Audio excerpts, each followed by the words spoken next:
चलो यहाँ ध्यान दो, हम लोग पढ़ना है म्यूटेशन। ठीक, अब देखो म्यूटेशन टॉपिक तुम लोग मॉलिक्यूलर बेसिस ऑफ इनहेरिटेंस में पढ़े थे लोग। ठीक, उसका थोड़ा सा बस यहाँ पे इलैबोरेट फॉर्म में है। म्यूटेशन सब कुछ जानता है क्या?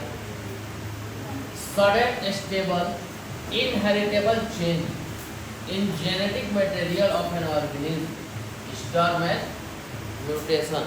जेनेटिक मटेरियल क्या है ऑर्गेनिज्म का? उसका डीएनए या तो आरएनए, यही कंटेंट्स होकर क्रोमोसोम बनेगा, यही है।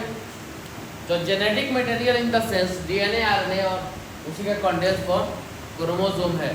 तो जेनेटिक मटेरियल में ऑर्गेनिज्म के अगर कोई चेंज हो जाए, कैसा चेंज? सडन चेंज होता है, बना बनाया नहीं है ये चेंज, अचानक से चेंज हो जाएगा। ऊपर वाले ने ऐसा नहीं करके सबके अंदर भेजा, अचानक से किसी के अंदर चेंज हो गया उसके जेनेटिक मटेरियल में, तो उसको क्या बोलता है? उस टर्म को म्यूटेशंस बोलता है। दूसरा डिफिनेशन अगर देखें तो it is a sudden heritable change. अब देखो कुछ हेरिटेबल भी होते हैं, मतलब मदर फादर से हमारे अंदर आते हैं जेनेटिक मटेरियल में चेंज होके। ठीक, या at the time of fusion of sperm and ovum, उस टाइम भी जेनेटिक मटेरियल में म्यूटेशंस होता है। ठीक, तो बॉय बोल रहा है sudden heritable change in DNA और आरएनए सीक्वेंस। किसमें चेंज होता है? डीएनए और आरएनए का सीक्वेंस में चेंजिंग होता है। डीएनए और आरएनए का सीक्वेंस तो जानते हो कोड फॉर्म में होता है, यस और नो? एटीसीजी के फॉर्म में रहता है। तो उस सीक्वेंस में अगर कोई चेंजिंग हो गया और वो रिजल्ट करता है change in genotype and phenotype. अब जब किसी के ट्रिपलेट में या किसी के कोडोन में कोई चेंजिंग हुआ तो जेनेटिकली भी चेंजिंग हुआ, जेनेटिक चेंज हो रहा है ना, उसका जेनेटिक सीक्वेंस चेंज हो रहा है, तो जेनेटिकली जीनोटाइप भी चेंज हो रहा है और वो उसका बाहर से दिखता भी है कि उसके अंदर क्या चेंजिंग हो रहा है किसी किसी म्यूटेशंस में। तो फेनोटाइपिक भी चेंज हो रहा है उसी ऑर्गेनिज्म के अंदर, तो वही क्या है? म्यूटेशन। क्लियर हो गया? चीज क्लियर हो गया? तो म्यूटेशन क्या है? Sudden change in the RNA DNA sequence which result in change in genotype and phenotype. मतलब आरएनए और डीएनए के सीक्वेंस में चेंजिंग हो जाता है अचानक से, और उस चेंजिंग के चक्कर में ऑर्गेनिज्म का जीनोटाइप भी चेंज हो रहा है और बाहर से दिखने वाला कुछ कुछ स्ट्रक्चर भी चेंज होता है, और उसी को क्या बोलता है? म्यूटेशन बोलता है। ठीक ना, म्यूटेशंस की बात किया जाए तो जीन म्यूटेशंस होता है और एक क्रोमोसोमल म्यूटेशंस होता है। जीन म्यूटेशंस मतलब कि जेनेटिक कोड में चेंजिंग, ठीक, उसमें चेंजिंग हो गया अचानक से, तो वो हो गया जीन म्यूटेशन। क्रोमोसोमल म्यूटेशन में होता है कि क्रोमोसोम जो होता है उसमें चेंजिंग होता है। ठीक, तो इसमें उतना आप लोग को इसमें इसके चक्कर में नहीं पढ़ना है, अभी सिर्फ इन दोनों के बारे में पढ़ना है, दैट्स इट। बस थोड़ा सा एग्जाम्पल बस समझा दिए हैं। अब देखो पहला क्या है? Frame shift mutation. ठीक, फ्रेम शिफ्ट म्यूटेशन में नाम में ही समझ में आ रहा है क्या है? फ्रेम शिफ्ट म्यूटेशन मतलब फ्रेमिंग चेंज हो रहा है। किस चीज़ का फ्रेमिंग चेंज हो रहा है? तो हम जानते हैं कोडोन क्या होता है? कोडोन ट्रिपलेट के फॉर्म में होता है, मतलब 3 न्यूक्लियोटाइड मिल के कोडोन बनाता है। ATCG ऐसे करके 3 मिल के कोडोन बनाता है, और हर एक कोडोन एक अमीनो एसिड को कोड करता है, यस और नो? यही था ना ट्रिपलेट कोडोन में पढ़ते ना जेनेटिक कोड में कि 3 मिलके एक अमीनो एसिड बनाता है, उसी को कोडोन बोलता है। ठीक, कैसे बनाता था कि डीएनए के सीक्वेंस से आरएनए बनता था, इसका अपोजिट, फिर वो आरएनए ट्रांसलेशन होता था तो अमीनो एसिड बनता था। ठीक, यही पढ़े थे हम लोग। बोल रहा है when 1 or 2 nucleotide are inserted और डिलीटेड फ्रॉम डीएनए और आरएनए फ्रेम गेट शिफ्टेड। बोल रहा है अगर 1 या 2 न्यूक्लियोटाइड, तीनों नहीं, 1 या 2 न्यूक्लियोटाइड, 3 का ना होता है पेयर, 3 मिल के बनता है, तो 3 नहीं, 1 या 2 उसमें से न्यूक्लियोटाइड या तो उसमें से हट जाए या तो उसमें ऐड हो एक्स्ट्रा, तो फ्रेम क्या होता है उस सीक्वेंस का? शिफ्ट हो जाता है। एग्जांपल में देखो, ये मान लो एक डीएनए का सीक्वेंस है या आरएनए का सीक्वेंस है, हम क्या देख रहे हैं, इस डीएनए के सीक्वेंस में प्लस सी मतलब सी और टी से थायमिन, सी से साइटोसिन। तो साइटोसिन और थायमिन ये जो नाइट्रोजनस बेस उसका क्या हो रहा है, इंसर्शन हो रहा है, मतलब एडिशन हो रहा है। तो जब एडिशन होगा तो देखो फ्रेम शिफ्ट हो गया कि नहीं हुआ। पहले फ्रेम था A T A ji ji A ji A C T C, जब ये बीच में घुस गया तो फ्रेम शिफ्ट हो गया ना। मान लो लाइन लगा हुआ है तो बीच में जाके घुस गए, तो जो लाइन का सीक्वेंस था, मान लो कोई यहाँ पर था तो मान लो 2 इंसान शिफ्ट कर गया तो फिर आगे बढ़ गया ना, तुम यहाँ पर पहुँच गया, 2 इंसान बीच में इंसर्ट हो गया तो फ्रेम शिफ्ट हुआ ना तुम्हारा। पहले यहाँ था अब यहाँ हो गया, 2 आदमी इंसर्ट हुआ तो सेम चीज़ ये है, अगर बीच में कोई इंसर्शन हो गया तो फ्रेम क्या हो रहा है, शिफ्ट हो रहा है। अब देखो ए टी अब सी टी ए फिर जी जी ए है, तो फ्रेम शिफ्ट हुआ ना। तो यही है क्या, फ्रेम शिफ्ट म्यूटेशन। तो यहाँ भी क्या हो रहा है, जेनेटिक मटेरियल उसमें चेंजिंग हो रही है, 2 कोड क्या हो रहा है, इंसर्ट हो रहा है, तो जेनेटिक मटेरियल में चेंज हो रहा है, तो उसी को क्या बोल रहा है, ये इंसर्शन हो गया। डिलीशन में देखो, मान लो इसमें से ये वाला डिलीट हो गया, मान लो आपका लाइन लगा हुआ है, बीच में से 2 लोग हट गया या 1 लोग हट गया, तो आपका लाइन शिफ्ट होगा ना, या तो आगे या पीछे जिधर से जो हटा होगा। तो इसमें से भी अगर डिलीट हो गया ये 2 या 1 भी डिलीट हो जाता तो क्या ये शिफ्ट होता है कि नहीं होता। यही क्या है, फ्रेम शिफ्ट म्यूटेशन। तो म्यूटेशन का मतलब समझ में आ गया कि sudden change in the genetic material. तो ये जेनेटिक मटेरियल में चेंज हो रहा है ना, इंसर्शन हो रहा है या तो डिलीशन हो रहा है, और उसके चक्कर में फ्रेम शिफ्ट हो जा रहा है, आगे से पीछे या पीछे से आगे हो जा रहा है। तो यही हो गया क्या, फ्रेम शिफ्ट म्यूटेशन। समझ में आ गया ये चीज, ठीक। अगर क्वेश्चन में बोलता है if there nucleotides are add and deleted frame not shifted, बोल रहा है अगर 3 न्यूक्लियोटाइड डिलीट हो रहा है या शिफ्ट हो इंसर्ट हो रहा है, अगर 3 न्यूक्लियोटाइड इसमें इंसर्ट हो रहा है या 3 न्यूक्लियोटाइड डिलीट हो रहा है तो फ्रेम शिफ्ट नहीं करेगा। क्या है, कैसे शिफ्ट नहीं करेगा, तो देखो अगर ये तीनों हटा दे तो ये अपने पेयर में ही ना रहेगा, कोई शिफ्टिंग तो नहीं होगा ना, यस और नो। मान लो इसमें से, अब इसमें से मान लो ये 2 हटाए हैं, तो अगर 2 हटाए हैं तो शिफ्टिंग हुआ है। क्या शिफ्टिंग हुआ है, अब जी ए जी बन रहा है, ठीक। पहले क्या बन रहा था, ए जी जी बन रहा था, लेकिन 2 हटाए तो क्या बना, जी ए जी बन रहा है, फिर ये ए सी टी बन रहा है, फिर ये टी सी, फिर आगे वाले से बन के मिल के बन रहा होगा। तो क्या देख रहे हो, 2 को हटा रहे हैं या 2 को जोड़ रहे हैं, तो ये जो शिफ्टिंग है ये पेयरिंग टूट जा रहा है, यस और नो, और दूसरे से शिफ्ट कर जा रहा है। लेकिन अगर 3 निकल जाए या 3 ऐड हो जाए तो क्या कोई अंतर पड़ेगा, क्या 3 अगर अंतर तो पड़ेगा, म्यूटेशन तो होगा, यस वो तो क्लियर है, लेकिन इसके फ्रेम में कोई गड़बड़ी नहीं होगा। 3 का जोड़ा है तो मान लो 3 जोड़ा हट गया तो कोई दिक्कत नहीं है भाई, हट गया तो हट गया, ठीक। ये चीज़ क्लियर होगा। तो वही बोल रहा है अगर 3 न्यूक्लियोटाइड ऐड या डिलीट होगा तो उसको फ्रेम शिफ्ट म्यूटेशन नहीं कहेंगे, क्योंकि उसमें कोई इसमें फ्रेम में शिफ्टिंग नहीं हो रही है, वो 3 का पेयर में। मान लो इसको हटा दिए तो क्या चेंजिंग आया, कोई चेंजिंग आया क्या, इसमें सब तो अपने 3 साथ का ही है, ठीक। इसमें से मान लो, इसमें मान लो अलग से 3 ऐड कर दिए, इसमें मान लो 3 अलग से ऐड कर दिए, तो क्या चेंजिंग आया इसमें, सब तो अपना पेयर में है ना, कोई अपना पेयर छोड़ा नहीं ना, किसी का फ्रेम शिफ्ट नहीं ना हुआ। तो वही बोल रहा है अगर 3 न्यूक्लियोटाइड का चेंजिंग होगा, 3 न्यूक्लियोटाइड ये तीनों को बोल रहा है, तो कोई फ्रेम शिफ्ट नहीं करेगा। क्लियर हो गया, समझ में आया सर। अब देखो नेक्स्ट क्या है, पॉइंट म्यूटेशन। पॉइंट का मतलब समझ में आ रहा है, एक पॉइंट मतलब एक पेयर का यहाँ म्यूटेशन होता है, कितना का, बस एक में चेंजिंग हो गया तो म्यूटेशन हो गया। तो देखो mutation due to change in the single base pair of a DNA, मतलब डीएनए का, ये जो डीएनए का बेस पेयर है, ये जो डीएनए का बेस पेयर है उसमें किसी एक बेस पेयर का चेंजिंग हो गया, ठीक है, किसी एक बेस पेयर का चेंजिंग हो गया तो उसको क्या बोलता है, पॉइंट म्यूटेशन बोलता है। क्या बोलता है, पॉइंट म्यूटेशन बोलता है। एग्जांपल का बात किया जाए तो क्या है, sickle cell anaemia. Sickle cell anaemia में क्या होता है, जो आरबीसी होता है, तो रेड ब्लड सेल्स आरबीसी का शेप कैसा होता है, बाइकॉन्केव। कैसा होता है, बाइकॉन्केव होता है ना। जो आरबीसी का सेल्स होता है वो नॉर्मल सेल्स की तरह ऐसा नहीं रहता है, वो बीच से क्या रहता है, थोड़ा सा कॉन्केविटी रहता है, धंसा हुआ टाइप का रहता है, ठीक। तो आरबीसी का सेल बीच में से ऐसे कॉन्केविटी रहता है, क्यों रहता है ऐसे? पढ़ाए थे तुम लोग, आई थिंक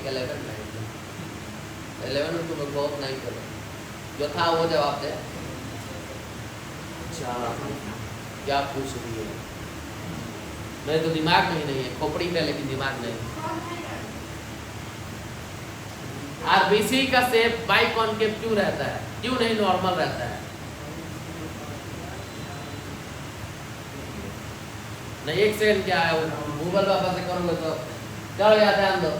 आरबीसी काम क्या करता है? आरबीसी कि गैस एक्सचेंज करने में हेल्प करता है। It means what? एक्सचेंज नहीं, सॉरी, गैस ट्रांसपोर्ट करने में हेल्प करता है। मतलब ऑक्सीजन और कार्बन डाइऑक्साइड को बॉडी में क्या करता है? ट्रांसपोर्ट करने में हेल्प करता है।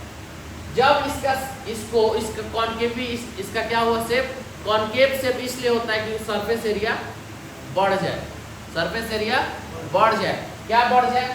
अब मान लो एक ये है और एक ये है, ठीक। यहाँ क्या देख रहे हैं कि इस वाले कंडीशन में क्या है, अगर इसको अगर नापेंगे किसी टेप से, इसको मान लो नाप लिए, ठीक, और इसको अगर नाप लिए, किसका ज्यादा निकलेगा सरफेस एरिया? 1 नंबर वाले का कि 2 नंबर वाले का? 2 नंबर वाला है। क्यों? क्योंकि ये बीच में धंस गया है तो सरफेस एरिया बढ़ गया। इसलिए आरबीसी का क्या होता है? सरफेस एरिया बढ़ जाए कि ज्यादा ऑक्सीजन, ज्यादा CO2 को ट्रांसपोर्ट करे। दैट्स व्हाई इसका शेप कैसे रहता है? बाई कॉन्केव शेप रहता है, ठीक। दूसरा एक और चीज आरबीसी के बारे में पढ़ लो। आरबीसी जब मैच्योर होता है तो उसके अंदर न्यूक्लियस नहीं रहता है, लेकिन जब इमैच्योर रहता है तो उसके अंदर न्यूक्लियस रहता है। याद रहे इस चीज। बनता कहाँ है आरबीसी? बोन मैरो में बनता है, ठीक, रेड बोन मैरो में बनता है। खैर छोड़ो। तो आरबीसी का ये नॉर्मल शेप है बाई कॉन्केव। ये बाई कॉन्केव शेप जो आरबीसी का है, ये कैसा हो जाता है? सिकल टाइप का। सिकल सेल एनीमिया इसलिए बोला कि वो देखे हो, इसको क्या बोलते हैं, जो खेत में जनरली यूज होता है, ऐसा पकड़ने वाला रहता है, जो कभी कभी दौड़ाता भी है लोग। हाँ, हंसुआ होता है ना। हाँ, तो उस सिकल सेल का, उस हंसुआ के सेल टाइप का ऐसा शेप का हो जाता है क्या हमारा आरबीसी। जब इस टाइप का होगा तो बॉडी में सही से CO2 O2 का ट्रांसपोर्ट कर पाएगा क्या? सही से कर पाएगा क्या? सही से नहीं कर पाएगा, फिर दिक्कत होता है पेशेंट को। तो अब देखो ये होता कैसे है, क्यों पॉइंट म्यूटेशन बोला। तो देखो